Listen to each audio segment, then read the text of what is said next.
မင်္ဂလာပါရှင်ဒီနေ့ဖတ်ပြပေးမှလေးရကြတော့အရှင်သူစိတ်တာမော်ကျွန်းရေးသားထားတဲ့ဘဝသင်ခန်းစာစာအုပ်ထဲကအစိတ်တဲ့နှလုံးသားဆိုတဲ့ခေါင်းစဉ်လေးနဲ့ဖတ်ပြပေးမှဖြစ်ပါတယ်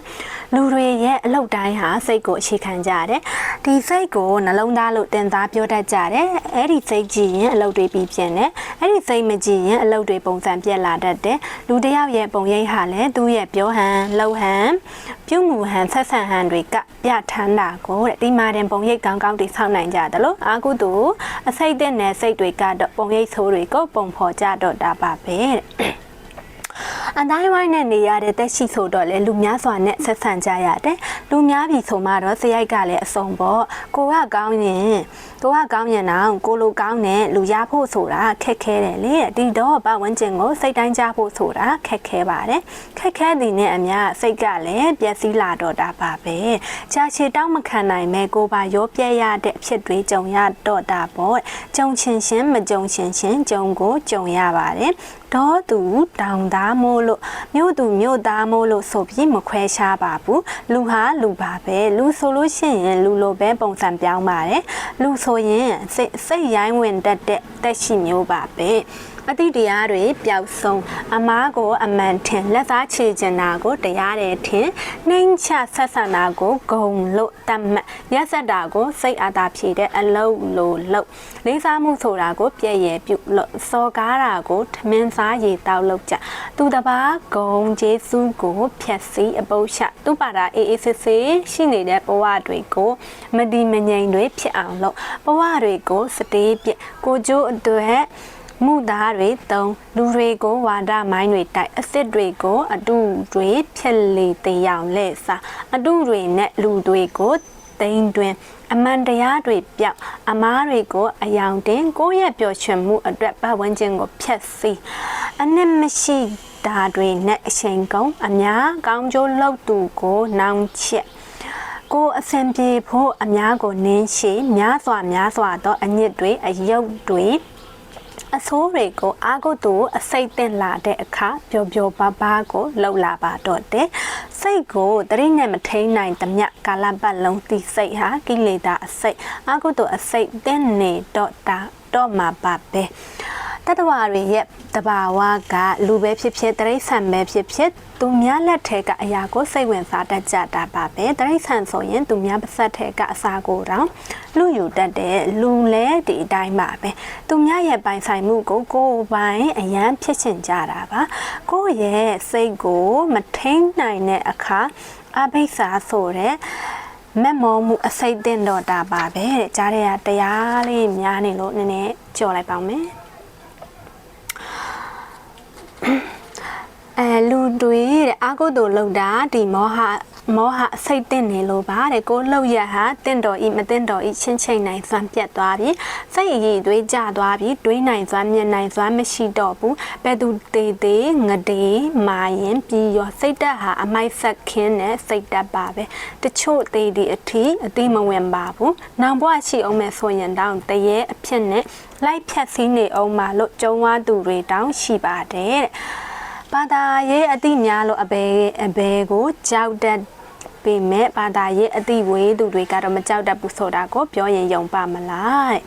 စိတ်ကောင်းရှိသူတွေကတော့အာကုသို့တွေလုံနေကြပါလားမကြောက်ကြဘူးလားလို့တွေးတတ်ပြောတတ်ကြပေမဲ့သူတို့ကကြောက်ကိုမကြောက်တာပါ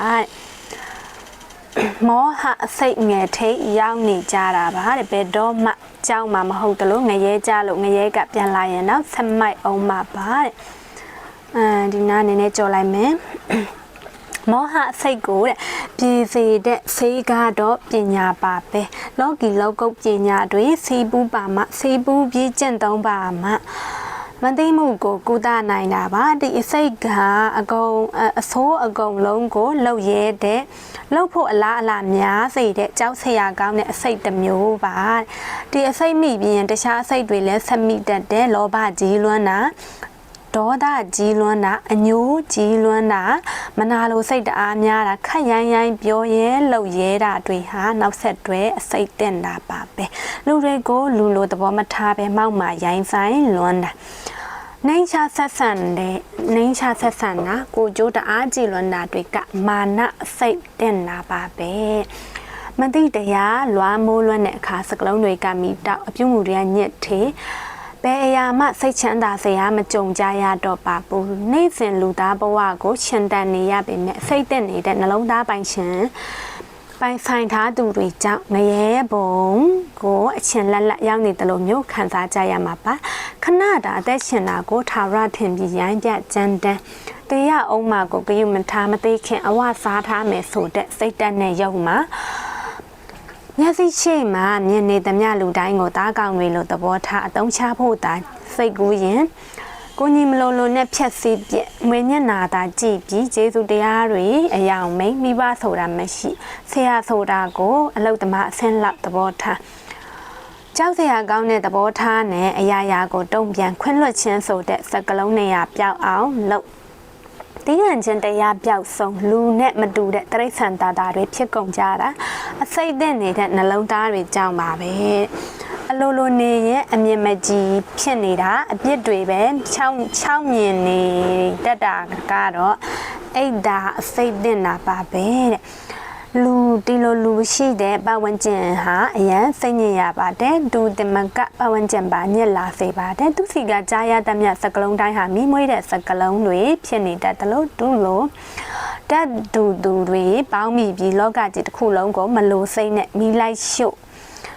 ဒူတွေဘောလာစေပြီးလောကပြက်စေပါတယ်မငြိမ်မသက်တွေဖြစ်စေတဲ့ပရိပခတွေဖြစ်စေတဲ့နေ့စဉ်နဲ့အမြမိတောက်တွေပဲမြင်ရကြားနေရတော့လောကပြက်သည့်အထိအစွမ်းထက်ပါတယ်တဲ့အိတ်ဒါတစ်လုံးကဘာဖြတ်တတ်တဲ့နည်းနည်းကြော်လိုက်မယ်ရှင်ပြီးတော့အာကိုတို့အစိတ်သက်နေတဲ့စိတ်ထားပိုင်ရှင်ပိုင်ဆိုင်သူတွေဟာတဲ့လောကကိုမိရှို့သူတက်တွေ့တာဖြစ်နေတတ်တဲ့အတွက်ကိုလည်းအဲ့ဒီလိုလူစားမျိုးမဖြစ်အောင်တတိနဲ့ဆင်ခြင်နိုင်ရပါမယ်ရုပ်တယ်ဆိုတာကိုလူအများဆိုပေမဲ့အကုန်လုံးတော့ရုပ်နေတာမရုပ်တာကလည်းတဘာဝတရားပါပဲအမဲရှိရင်အဖြူဆိုတာရှိတယ်လို့အမောင်ရှိရင်အလင်းဆိုတာလည်းရှိတာမို့လို့သူတော်ကောင်းတရားဟာအဖြူတရားအလင်းတရားဆိုတာမမေ့ပါနဲ့ဒါကြောင့်ဖះရှင်ကလောကအကျိုးကိုကြည်တော်မူ၍အကုသိုလ်ဆိုတဲ့အမဲတရားကိုဒီလိုသဘောတွေရှိပြီးကုသိုလ်ဆိုတဲ့အဖြူတရားတွေကဒီလိုအကျိုးတွေပေးတတ်တယ်လို့တည်တည်ချာချာခွဲချမ်းစိတ်ဖြာဟောကြားတော်မူခဲ့တာပါတဲ့